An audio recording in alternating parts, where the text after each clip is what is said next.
Hello, welcome back to Math Time with Professor Prime, and I'm your host as always, Professor Prime. Today we're going to talk about math and Chrono Trigger. Don't know what that was, but we're going to go with it. Okay, so when it comes to Chrono Trigger, it is a fundamentally bonkers time travel epic. That's the best way that I can think of describe it, right? So we're going to talk about Chrono Trigger. We're going to talk about the combat is a focal point. We're also going to be talking about its plot and the focus of time travel with all of it, and my feelings on the game and my experiences with it, and no doubt other things too, and just how math is used along the way. Yeah, so I'm excited. You're free to assume that there will be spoilers ahead because there probably will be. There won't. They probably won't be major, but you're better off assuming that there's spoilers going in, just so you're prepared. Okay. So let's get into it. And again, spoilers ahead. Um, so when it comes to Chrono Trigger, we'll have a little background first before diving into the combat. But like the idea is that you had a lot of very talented people that have worked on this games like behind the scene, and it's just wild.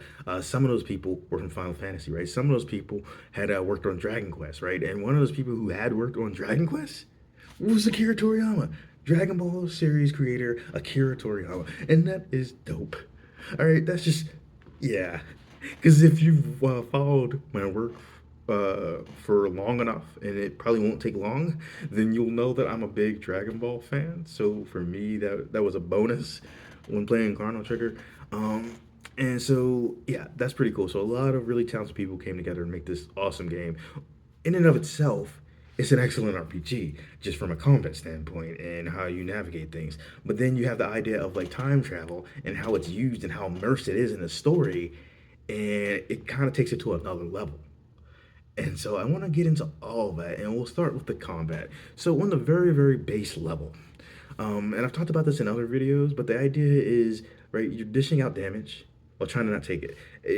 This is crucial to RPGs. It's crucial to a lot of other games, like notably fighting games, for instance.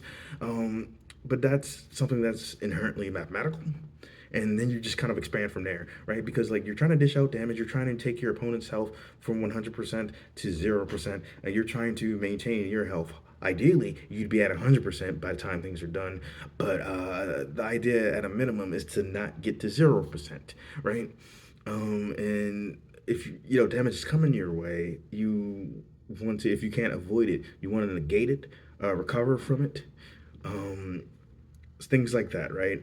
So you just have that base level of dishing out damage and trying to avoid taking it, and then so many things start to pile onto that end up adding to the overall experience, right? Because like through your gameplay, through your battles, you're navigating the story, right? And we'll get into that in a bit. But yeah, so you have that basic idea of dishing out damage and taking it, and then that starts to expand when you look at the stats, right? When you're looking at the stats, there are several things at play that contribute to those ideas, right? You have things like your power slash strength, your speed slash accuracy, your attack, your defense, your stamina, your evasion. There's probably other ones that I'm missing. But the idea is like those are some of the stats that pop up in Chrono Trigger, and they're not uncommon to a lot of RPGs. And in one way or another, they're contributing to that idea of dishing out damage and like how you respond to damage coming your way, right? So that idea of like taking that damage, right? Um, and so I think that's all interesting. And so you have that basic idea of the combat, dishing out damage while trying to avoid taking it, and then you add stats into the mix, right? And then you have the idea that you're gaining experience points is you're fighting battles and winning battles, and you're leveling up, and those stats are largely increasing, right? Um, and then in some cases, you might have items that can increase them further, and that's not all. You're gaining tech points as you're fighting different opponents too, and the idea is that affects what takes on the form of like magic in this game. Maybe that's not the best way to talk about it because there's like some physical components to that too, but we'll get to that in a second. But the idea is like you're gaining experience points, you're gaining tech points, you're getting stronger, having more developed techniques as you go on, and as you get stronger, you're able to better navigate the story. But your enemies are getting stronger too, so it's this balancing act. But it's true that you're both getting stronger and faster and able to better defend yourself, like you and your enemies and stuff like that. But you're also getting a wide variety of like techniques, right? You're getting weapons and equipment, and you're boosting your stats in all these different ways. And so we'll get into all that, but it's worth noting, right? You had this simple idea, dishing out attacks while trying to not take them, right? And then you add stats into the mix. You add the idea of experience, attack points, leveling up. Um, and then that just starts to expand, right? And there are calculations behind the scene that are like based on your stats, right? And what you're doing with them, and based on your enemy, right? And all that like ends up. It's very interesting to me because right, it's just like basic algebra, but using some cool ways, and that is cool. That's redundant, but you get my point. But that's not all, right? Because in addition to just your stats going up and all that, you have the idea of weapon, you have the idea of gears, you have the idea of accessories. With weapons, right, you're getting different weapons throughout the game that are boosting different stats. And traditionally, like there are traditional stats that get boosted, sure, like hey, your attack power is going to go up, for instance, right? But there are some weapons that are boosting stats that you didn't expect them to boost, right? Like you might have a sword, for instance, that like boosts your speed, right? It might give you +2 speed or something like that, right? Or you might have some stats that aren't like mentioned on the forefront, or but are taking place behind the scenes. Like for instance, critical hits are a thing that you can do in Chrono Trigger, and you don't really see your critical hit rate, but it's definitely happening behind the scenes. And you might have a weapon that um, pertains to that critical hit rate. Like there's one in, for instance, I think it was the Rainbow Sword, or just called Rainbow, and it had something crazy like 70% for the critical hit rate. But so my point is though, it's like you have these different weapons and they increase your attack, right? But they might also come with different bonuses for other stats. And then you have the idea of your gear and your accessories as well, which are also increasing your stats. You have your gear, right? Your equipment, whatever you want to call it. And the idea is you have gear for your head and gear for the rest of your body. So you can have two items equipped that are going to like impact your stats, right? And some may increase like your defense, and some of them may give you certain resistances to certain elements, and we'll get into elements in a second. But like I want to say, like for instance, like there's a series of like vests that you can wear. Like for instance, three colors that come to mind is like black, blue, and red. And the black vest, uh, it absorbs 50% of dark damage. The red vest absorbs 50% of fire damage, and the blue vest absorbs 50% of water damage, for instance. And so the idea is like, there's other items too, but you can play around with it because you're like, oh, well, maybe I want to increase my defense this way or that way, and maybe I want to have some resistance and be able to absorb damage from this element or that element, right? Um, and then on top of the like two pieces of gear that you can equip, there are different like accessories, um, and they have a wide range of effect, right? Like a lot of them are stat boosting. So he's like, oh well, maybe this increase this stat or that stat. Like maybe I have something that's going to increase my strength. And maybe I'm gonna have something that's gonna increase my defense. But then they can do all other things as well. Like there's one like the wallet accessory, and it turns your experience points into cash. That's a thing. That's a wild thing. You don't see that much, if at all, in another game. But that's not all too. There are some like accessories that can allow you to do different triple text, and we'll get into text in a little bit, and the same with like status effects. But just from the base level, going back to that, and I'm going to say it a few more times throughout this, but you have the idea of dishing out attacks while trying to not take them, or like figuring out how you're going to take them, right? And from there, you have stats. Um, and those stats, they have like a complex interplay to figure out how damage is being dealt and how it's being taken. And then you have the ideas of weapons affecting that. You have the ideas of different gear, right? And you can mix and match, and you can have two pieces of gear on any given character. And then you have the idea of accessories, which they can do things. A lot of it is stat boosting, but they can do different things that, like the wild option that I mentioned, that you might not expect. And so you have just these, that basic idea like expanding, right? But then you have the idea of like elements at play, right? So each character has like their own elemental strength that is associated with some of the attacks that they're doing, right? Like Chrono has lightning, for instance. Luca has fire.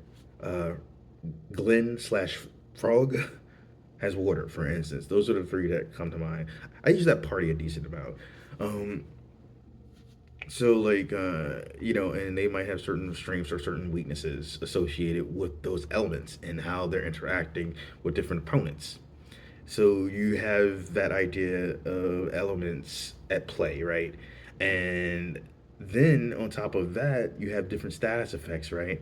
Um, and some that you might associate with other games, like you might have time based status effects like stop and slow and stuff like that. But then you might also have stuff like confuse and poison and things to that effect. But the idea is these are impacting how you're dishing out damage and taking it. And then you have the idea of techniques, and with those techniques, right? Like they have a lot of range to them. So here's the thing with the techniques, right? Or techs. When it comes to the techs, right? There are ones that are physical in nature, and there are ones that are magical in nature. And you gain tech points through fighting your opponents. Not all of them are going to give you tech points, and some of them may give you a lot of tech points. But the idea is through your battles, through fighting and gaining experience, you're gaining tech points in certain situations, and you're able to get more and more powerful techs. And again, like some of them are physical and some of them are magical. For some of them that are physical, they may allow you to dish out a lot of physical damage, right? Some of them may allow you to attack in certain ways.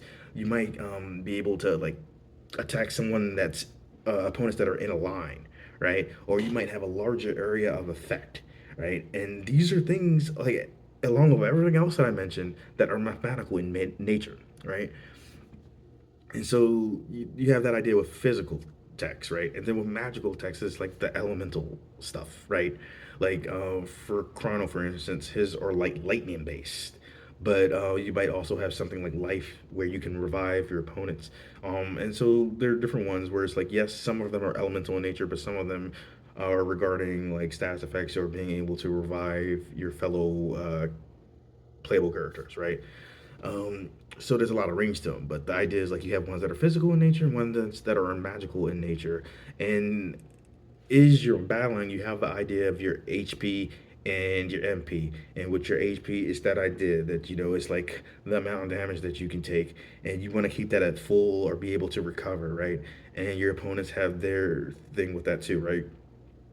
So you want to monitor that, and that's getting larger as you're going on, right? And then you have MP, and that dictates um, sorry, that's that like levels up to as you're going, and it dictates how you're going to use your text because like each of those texts come with a cost, right? And you got to figure out those costs, right, and how you're going to be managing your MP throughout the battle while you're guarding your health. So it's like it's just there's so much math on that base level, and you might not feel like that when you're playing, but all of that is math, right? And that's really cool. And so anyway, right, you have the text, and if you can just do it, a character by themselves, that'd be one thing. But one of the cool parts about Chrono Trigger, in addition to a lot of cool parts, is the idea that you can do double text and triple text. The idea with double text, or that you could be having these two characters and having them work together, and as you're getting better and better text, they could perform attacks together, right? And like some of these attacks might be attacks that affect a single opponent and it does a lot of damage. Some of them maybe affect multiple opponents.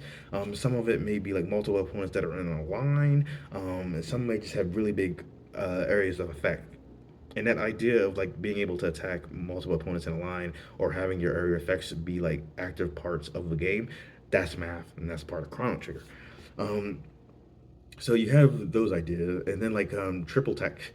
You have because you can have up to three characters at a time that you're playing as, and so with triple tech, you're able to do like a technique that is involving all of them, which is bonkers. That's pretty cool, and it's the same idea as like the single tech or the double tech, where it's just like, hey, you can be dishing out a bunch of damage to a single opponent. You can be dealing with ones that are in a line. You can be dealing with them all at once. You can deal with them and then just have a big area of effect that's going to impact opponents that are near each other, stuff like that. And that's all cool. And yeah, with the triple techs, they're going to use up more MP, just like double techs use up more than single tech. So they're going to use up a lot of MP, but they're dealing a lot of damage. And so you could have fun and figure out how your characters are interacting with each other. And there's several characters that you can play as, and you can choose from those characters to do three at a time. You can figure out how you want to take advantage of the different texts that they have and how those different texts are going to work with each other. And all the while, you're managing your HP and your MP. Is you're dishing out damage while trying to avoid taking it. And then on top of that, right, you got items, and you're practicing resource management in battle with those items in addition to everything else I said, but also just resource management outside of battle, right? Because you're storing items, and they have different effects, and you're just trying to say like, oh well, I'm going to need this and I'm going to need that, and then you have the idea of a currency system where you're gaining gold throughout the game, and you got to decide what you want to do with that, right? So you have all of these different things going on, and I could go on and on and on, but I do want to talk about the time travel. I do want to talk about the story, and I do want to talk about my feelings on the game as a whole. But going back to my basic point and kind of summarizing, it's like you have the idea of dishing out damage while trying to avoid taking it. And then you have stats associated with each individual character that are growing in time. And on top of that, you have different weapons, different equipment, and different accessories that your characters can use to boost their stats and have a wide variety of effects. And then when you're actually in combat, you have your base attacks, which you can do, which are only getting stronger in time.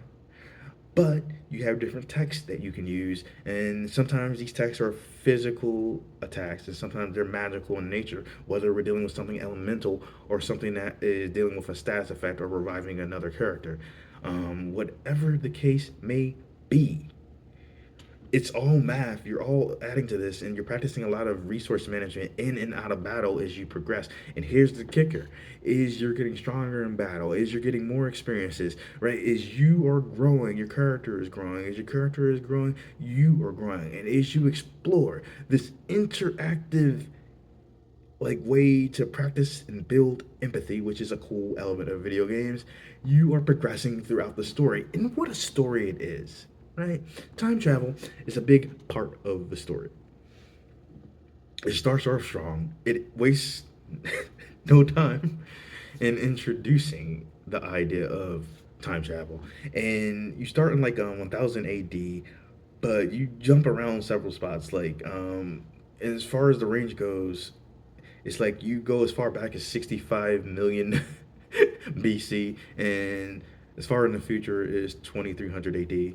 And there are some different locales and different time periods that you interact with, like throughout the way. Because like the 1000 AD is a big part, but also like 12,000 BC and 680. And there's probably other areas that I'm forgetting. But the idea is time is an interesting thing, right? It's something that is inherently mathematical, and how we keep track of it is mathematical. And this game is no exception. You have like these different years indicating different elements of the environment and what was going on at the time, and you're exploring that. Um, Different ways throughout the game. Later on, you have a whole ship and you're able to travel to different areas at will, and that's cool. And time travel is just such a big part of the game. In addition to being part of the narrative, it's part of the gameplay, right? You're exploring different eras of time as you progress, and in some cases, you're puzzle solving throughout time, and that's bonkers, right? Just like what? And so you have this very like cool RPG that on its own just is an RPG, is an excellent one, filled with rich mechanics, and then you're adding this idea of time travel being crucial to the gameplay, being crucial to the narrative, and it's just brilliant. And it's just like you can't not have a hell of a time. with that game.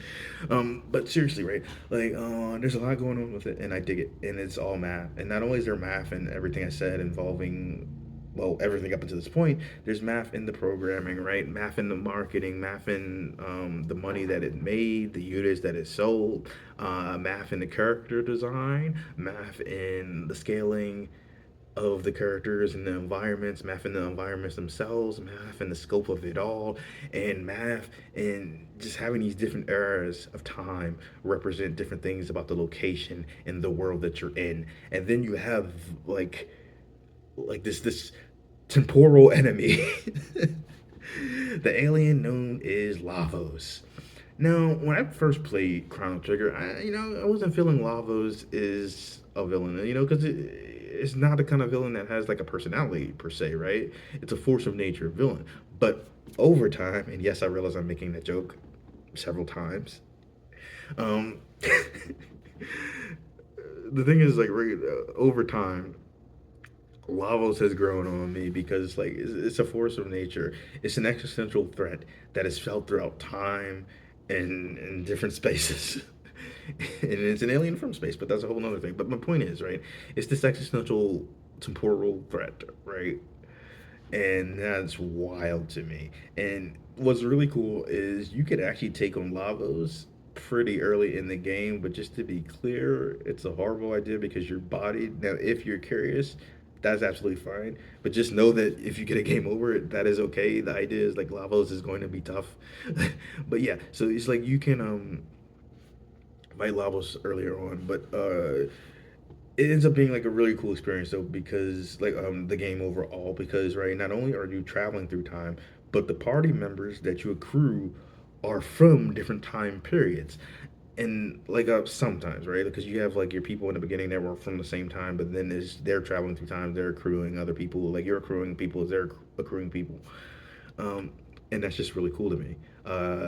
And overall, I like Chrono Trigger. I like it a lot. Not only is it wonderfully colorful, not only does it deal with time travel, which I'm a big fan of, but it's a really solid RPG with decent music, awesome mechanics. That just it brings you in with how fun it is. Now the funny part is, right, when I first played Chrono Trigger, it was the kind of game where it's like I very much enjoyed myself, but it's still like I felt like I should have enjoyed it more if that makes sense. Because but I think part of that was I was told like it's like some people were saying it was the greatest game of all time, right? And some people were saying it is one of the greatest games of all time. Now I can deal with. I'm sorry, my ice maker. I forgot to turn it off, so it was making some ice. But what I was trying to say is that like I could deal with people saying it's one of the greatest games of all time, and honestly, I'm saying that in this like video in one form or another, right? But someone saying like it's the greatest game of all time, that kind of it affects you whether you realize it or not, right? So like it's a great game that I very much enjoyed during that first time. But it's just like I felt like I should have enjoyed it more and that bothered me. But it was good enough that I've played it again more than once, and it grows on you even more. And I feel like without that additional pressure from some people saying it's the greatest game of all time, I feel a lot better than that. Because again, like I think it is one of the greatest games of all time. But the greatest, that's something that is always going to be up in the air for debate, right? But I heard it from a lot of people, and it's just like, I was curious, but that does impact you. Um, so basically, it's a game that I very much enjoyed, and I was able to enjoy it even more um, without the expectations or like knowing what I'm in for, rather. I guess both, and also just having some years between playthroughs, and like every time I play it, it's like it's even better than it was before, and there's like stuff in it that I probably wouldn't have noticed before, right? And you can make that argument about a lot of games, right? But for me, I think that's amazing that I could play it, and not only am I not bored, but I I find it to be even more interesting. And on top of that, right, there's multiple endings to explore. Like I think something like 13. I'd have to double check on that, but yeah, there's a lot of options, and it is very much replayable. And it is a unique game And I dig it. You should play it if you haven't. And if you have played it, you should play it again and again. You should play it throughout time. Okay, so that is largely what I wanted to say about Chrono Trigger. This video was a long time coming. But I'm glad that I got here, and I'm glad that I made it when I made it. Because I think, like, back when I was going to make it before, there was a lot going on. And I've had some time to reflect since then, which was a few years ago. And on top of that, it's just like I'm at a particular point where it's like, I'm feeling this even more than before. So yeah, in any case, I hope you enjoyed this video. I hope you have played Chrono Trigger and enjoyed it, or that you will play it and enjoy it. And you either are watching this in the future, or you've watched it in the past. And maybe watching it again. Anyway, I'll see you next time. Professor Prime out.